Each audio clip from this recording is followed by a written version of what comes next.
So many professionals, and I imagine you too, find the verb get really difficult. This is an essential verb in business English, but it can be really confusing. So I'd like to break it down for you to help build your confidence with it. Let's crack on then, shall we?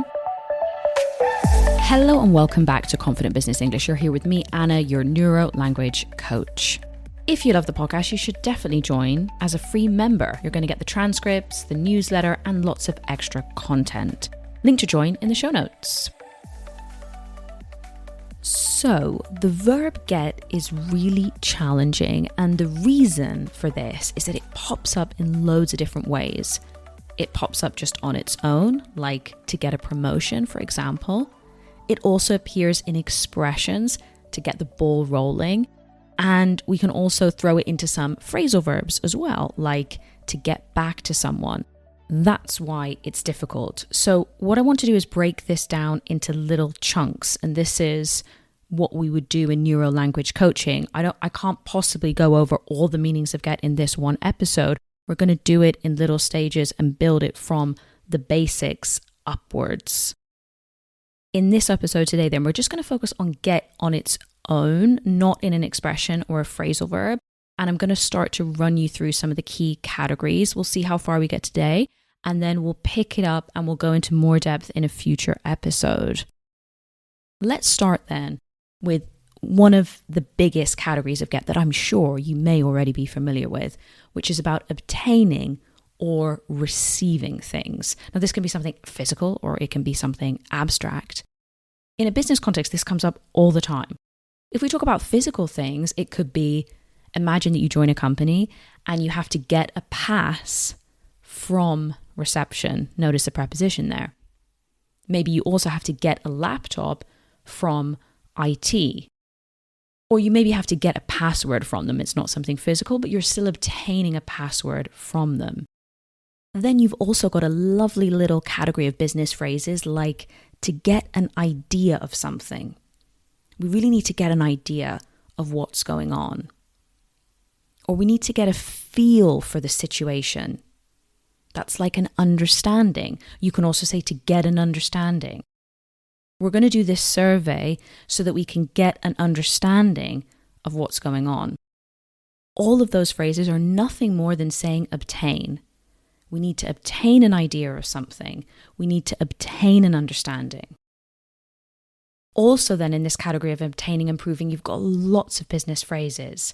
To get an email from somebody, to get a call from somebody, to get feedback from somebody. You can see a pattern here. To get a response from somebody, to get approval from the board, to get more time, perhaps if you need an extension on one of your projects. Also to get a promotion. Along that line, we can also talk about getting sales, getting a new client, getting a qualification, like a PhD, for example, or a master's.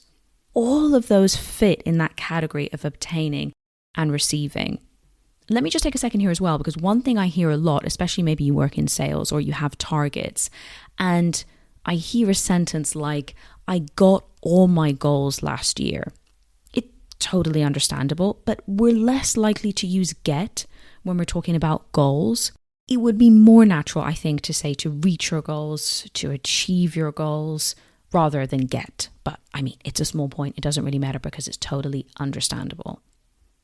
Just a quick recap then. One of the biggest meanings of get on its own is about obtaining and receiving things. And even sentences like, I didn't really get a good impression from the candidate. Perhaps you're interviewing somebody. You're just saying, I didn't really obtain a good impression. Or, I went to visit the company, but I didn't really get a good vibe from the team. Again, I just didn't obtain a good vibe from them. Or maybe you speak to one of your colleagues after a conference and you say, oh, how was it? And they might say, well, it was okay, but I didn't really get a lot from it. Well, they're essentially saying, I didn't obtain a lot from it. A lot being knowledge, essentially, or new information. Let's move on then to another core meaning of get, which I actually think a lot of people are less familiar with.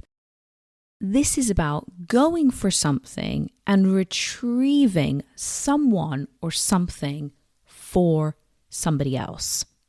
That sounds a little bit complex, so let me give you a simple example.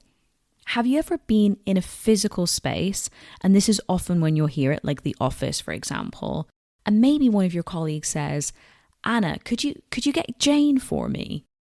Maybe you're thinking like, get Jane, like obtain Jane, receive Jane. That all sounds a little bit weird. Well, actually what they're asking you is, can you go to Jane and retrieve her and bring her here because I need to speak to her? Or imagine another situation. You're in the office, you're at your desk, and your colleague is at the desk next to you. Now they're on the phone with a client, so they can't leave their desk, but there's a document that they need just on the other side of the office. They might quickly put the phone on their shoulder and then say, Anna, could you get that document for me? And what they're asking you to do is go to that desk, retrieve the document, and bring it to them. While we're on this topic of retrieving things, there's also a really common phrase, which I bet you've heard before. Have you ever heard one of your colleagues say something like, I'm just going to go and get lunch? Or maybe they invite you to have a coffee before the meeting and they say something like, John, do you want to go and get a coffee before the meeting? Or maybe you're just sat next to your colleague and they say, I'm just going to go and get something from the printer. Or imagine you have a little staff kitchen and they say, I'm just going to go and get my mug from the kitchen, for example. So, in short, to get can be used to talk about retrieving things. And then go and get is a very common phrase that we use, especially when we need to leave a space to go and retrieve something. And just a little added point here as well, we wouldn't use the verb retrieve. That would sound very formal. Can you go and retrieve Maria? Or can you go and retrieve the document? That wouldn't sound natural at all. So we would use get there just to let you know and give you a bit of a heads up. I'd like to finish then with another more straightforward meaning of get that you will definitely hear in a business context, which is about understanding things. I'm really sorry, but I didn't get what you were saying. Could you repeat that? Which is just another way of saying, I didn't really understand what you're saying. Or even if we're having a little bit of a disagreement and I say, look, I get your point, but I don't think that it's the right way forward. Another situation could be, imagine that you're giving a presentation to your executive team about a new idea, then you're getting some feedback and they tell you, well, we liked the presentation, but we just didn't really get it. Meaning they just didn't really understand it. You could also be having a colloquial conversation with your colleague and imagine that your company has fired one part of the organization and they're kind of expressing their shock and they're like, I just don't get it. I don't understand why they've been fired. Another situation could be that you're going for a job, but in the end you decide not to go ahead with it because you don't think it's right. And maybe you're talking with the recruiter and you're explaining that you don't think it's the best move for you right now. And they're like, I get it, but I think you would be great in the role. So they're just saying that they understand it. Let's wrap it up then. And I'd like to invite you to do some sentences with me just to finish up. I'm going to give you a sentence, repeat after me, and we're going to go over some of the main meanings of get. Here's the first sentence. Repeat wherever you are out loud if you can. We need to try and get more time for the project.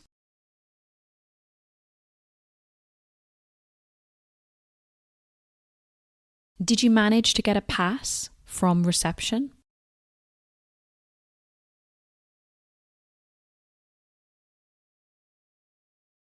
I think we need to get a feel for the situation first.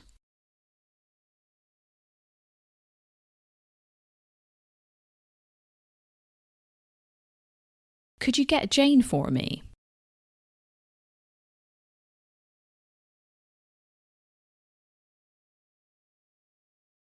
Would you mind getting that document on the other desk?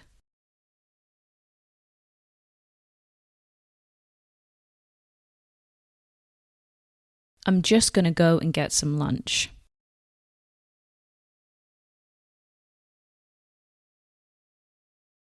Shall we go and get a coffee before the meeting?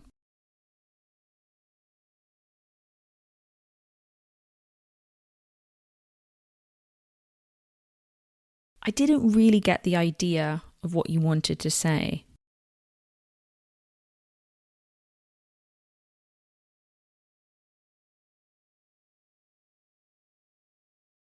I get your point, but I don't agree.